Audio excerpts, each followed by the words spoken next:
Episode 60. Aku lebih baik mati jika disiksa seperti ini terus. Tuhan, tolong aku. Andin. Kenapa aku sakit saat melihat dirinya disiksa? Perasaan apa ini? Makli. Di sebuah rumah sederhana di desa Bali yang tenang, tanpa kemarahan menyelimuti rumah itu. Plak, plak, sret. Dasar anak kurang ajar, tidak tahu diri, tidak tahu diuntung. Bentak seorang pria parubaya yang guratan wajahnya sangat mirip dengan seorang gadis yang terjatuh ke lantai setelah mendapatkan 3 tamparan dan jambakan di rambutnya. Ampun, Pak. Ampun. Hiks, hiks. Gadis yang tak lain adalah Andin itu bersimpu di bawah kaki papanya memohon ampun. Selama sebulan ini dia mendapatkan penyiksaan dari papanya. Awalnya Andin bekerja di sebuah panti jompo, gajinya cukup untuk memenuhi kebutuhan hidup mereka sehari-hari. Ayah dan ibunya tidak bekerja, mereka melimpahkan semuanya pada anak mereka satu-satunya. 2 bulan yang lalu mereka memaksa gadis itu bekerja di sebuah panti jompo setelah memaksanya bekerja di sebuah kafe yang pemiliknya seorang pria tampan dan kaya. Sebulan lalu ia dipaksa keluar dari panti jompo dan disuruh bekerja sebagai pelayan wanita di bar dengan maksud supaya ada pria tampan yang mengambilnya sebagai istri atau simpanan pun tak masalah, yang penting pria itu kaya. Aku menyuruhmu tidur dengan pria itu di hotel supaya kita bisa menikmati uangnya. Tapi apa yang kau lakukan? Kau malah membuatnya kesakitan. Dasar wanita jalang. Bentak Papa Andin sambil memukul wanita itu dengan tangannya sendiri. Plak, buk. Papa Andin menghajar habis-habisan gadis itu, sedangkan ibunya hanya tersenyum sinis menatap Andin yang tidak berdaya di lantai. Bahkan seluruh tubuhnya kembali mengalami memar. Luka yang kemarin saja belum sembuh ditambah lagi dengan luka saat ini. Hancur sudah dunia Andin. Tak ada yang menyayanginya di dunia ini. Bahkan, orang yang sangat disayanginya ia tinggalkan agar tidak khawatir padanya. Orang tuanya memang terkenal keras dalam mendidik Andin. Mereka tidak segan-segan memukul gadis itu di hadapan warga desa. Inilah yang menjadi titik kekhawatiran Luna. Ia tahu kalau gadis itu pasti dalam bahaya. Pokoknya hari ini juga kau harus tidur dengan pria tua itu. Untung juga kau masih perawan. Dia mau membelimu dengan harga yang sangat fantastis. Hahaha. Papa Andin tertawa sepuas-puasnya. Beberapa hari yang lalu mereka pergi ke hotel untuk menyerahkan Andin pada seorang pengusaha kaya yang tertarik padanya. Namun, Andin berhasil lepas dari pria hidung belang itu. Andin memukuli pria itu saat akan beraksi untuk menyentuh tubuhnya. Mengetahui hal itu, Papa Andin murka. Ia menyeret Andin keluar dari kamar itu, setelahnya mereka berpapasan dengan seorang pria tua hidung belang. Papa Andin menawarkan gadis itu pada pria tua yang terlihat bernafsu ketika menatap Andin yang memang termasuk gadis cantik dan mempesona.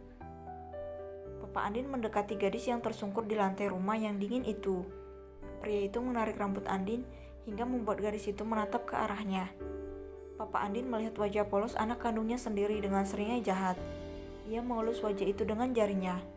Seandainya kau tidak ditawari dengan harga 3M untuk keperawananmu, aku sudah terlebih dahulu mencicipi tubuh manismu ini, anakku sayang, ucap Papa Andin dengan tatapan psikopat dan nafsu yang mulai membuncah memandang dada gadis itu.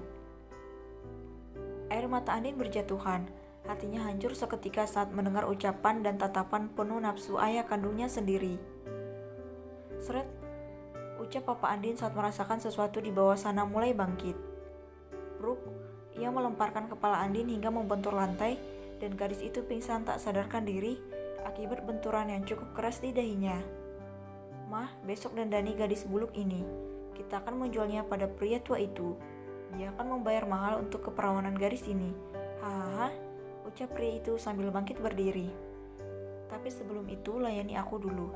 Ini sudah sangat sesak, ucap pria itu dengan tatapan penuh hasrat pada istrinya sambil menunjuk sesuatu yang sudah tegak di bawah sana. Astaga, kau memang sudah gila sayang. Kemarilah, aku akan memberimu servis khusus padamu, ucap wanita itu dengan tatapan menggoda pada suaminya. Pria itu menggagahi istrinya. Mereka melakukan aktivitas panas yang hampir setiap hari mereka lakukan, padahal usianya sudah hampir kepala 5. Kenapa kau begitu membencinya? Dia juga anak kandung kita. Seharusnya beri ruang agar dia bernapas sedikit, ucap wanita itu. Oh, apa kau mau menjalani peran ibu yang baik sekarang, Jia? Ucap Papa Andin yang biasa dipanggil Jaka. Kini pria itu tengah bermain di dada istrinya. Cak, dia juga darah daging kita. Setidaknya beri dia sedikit kelonggaran, ucap dia berdecak kesal. Lagi pula kalau dia mati, Pria itu tidak akan jadi memberi uang banyak pada kita.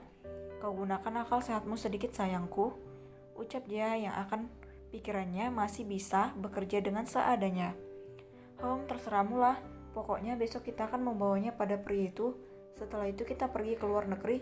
Aku sudah bosan di negara ini, ucapnya sambil menegakkan badannya di depan istrinya, menunjukkan pusaka yang tegak berdiri di hadapan yang kenikmatannya. Baiklah, kau memang psikopat, tapi aku sangat menyukai itu. Kau sama saja dengan saudara gilamu itu, ucap dia di tengah kenikmatan dunia yang kini sedang memenuhi hasratnya. Kami berbeda sayang, dia itu gila dengan anak-anak kalau aku masih waras. Aku tidak akan membunuh atau menyiksa anak-anak sebelum mereka tumbuh dewasa seperti dia pastinya, ujar Jaka dengan wajah dipenuhi hasrat. Mereka melakukan aktivitas panas mereka sampai beberapa ronde, bagaikan tidak pernah lelah pada umur mereka hampir kepala 5. Mereka melakukannya dengan berulang kali dan itu di depan tubuh anaknya sendiri yang tidak sadarkan diri. Entah apa alasannya, Jaya dan Jaka sangat membenci anak kandung mereka itu, anak hasil percintaan panas mereka yang bagi mereka hanya menjadi beban. Dia sedikit pun tidak mempunyai kasih sayang sebagai sosoknya, seorang ibu, apalagi Jaka, ia sangat membenci kehadiran gadis berusia 23 tahun itu. Sewaktu kecil, Jaka berniat memberikan gadis itu pada saudaranya memang sangat gila dan golongan psikopat garis keras. Hanya saja karena sedikit iba, dia melarangnya dan mengatakan bahwa dia akan bermanfaat bagi mereka suatu saat nanti. Dan benar saja, saat mereka kehabisan akal mendapatkan uang untuk memenuhi kebutuhan mereka, Andin memanfaatkan bekerja sebagai babu. Tak ada warga desa yang tahu, sebab jika di luar mereka akan tampak harmonis. Walaupun terkadang mereka memukulnya di hadapan umum, mereka beralasan itu hanya satu bentuk kasih sayang mereka agar anak gadis mereka tidak salah arah. Keesokan harinya tepat pukul 9 pagi, mereka bangun dari tidur mereka yang melelahkan. Biur, Jaka menyiram tubuh Andin dengan air yang sangat dingin. Andin melenguh, luka-lukanya yang masih berbekas terasa sangat nikmat perih. Kepalanya juga sakit dan tubuhnya sangat lemah. Cepat bangun anak sialan, bentak Jaka dengan suara kerasnya. Sayang, jangan berteriak, berikan saja uang padanya, lalu suruh beli makanan ini, sudah terlalu siang, kita akan terlambat nanti, ucap dia yang sudah memakai pakaiannya. Kau pergilah beli makanan untuk kami. Ingat seperti biasa beli juga untukmu agar kau punya tenaga melayani pria itu, ucap Jaka sambil melemparkan beberapa lembar uang ke wajah Andin. Andin hanya diam, ia bangkit berdiri dan memungut uang itu. Cepat, bentak Jaka. Andin keluar dari rumah dengan perasaan sakit. Ia berlari sekuat tenaga menjauh dari rumah itu. Aku harus lari, hiks, tapi kemana?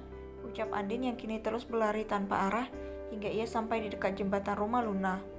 Luna, aku akan ke sana. Hiks, Luna, tolong aku, Luna.